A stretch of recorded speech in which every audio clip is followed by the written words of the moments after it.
સીતારામ ને હર હર મહાદેવ। જો ખેતર આપણે આવી જઈએ હી અને ખડની ગાંડી લઈ લીધી। હવે મેં કીધું હે ને કંકોડા ગોતવી જો જે જડે તો શાક થઈ જાય આપણે એક। અમારા ખેડૂને કંકોડા તે લેવા ન પડે તો અહીંયા બધા વેલા હે। જો ગોતવી જડી જાય તો કંકોડા તો હેલો જો આ રીતના વેલા થાય કંકોડાના અને આવી રીતે કંકોડા થાય। એટલે અમારા વેચાતા ખેડૂને કંકોડા વેચાતા ન લેવા પડે। વાસેટીની ભાજી અને કંકોડા આમ કંકોડાનું શાક સારું એમ ચોમાસામાં એક જ વખત થાય। આ 12 માસને બાકી બીજા શાકભાજી તો 12 માસ આપણને મળે જ છે અને શરીર માટે બહુ સારા એમ નિરોગી।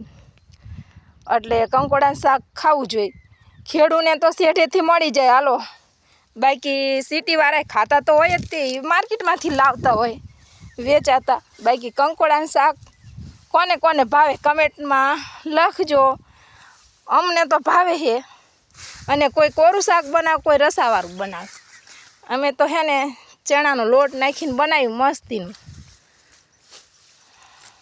તો જેને ચણાનો લોટ નાખીને શાક ભાવતું હોય ને એ કમેન્ટ કરજો અને કેવી રીતે બનાવવું એ કહેજો તો આપણે એનો વિડીયો બનાવશું।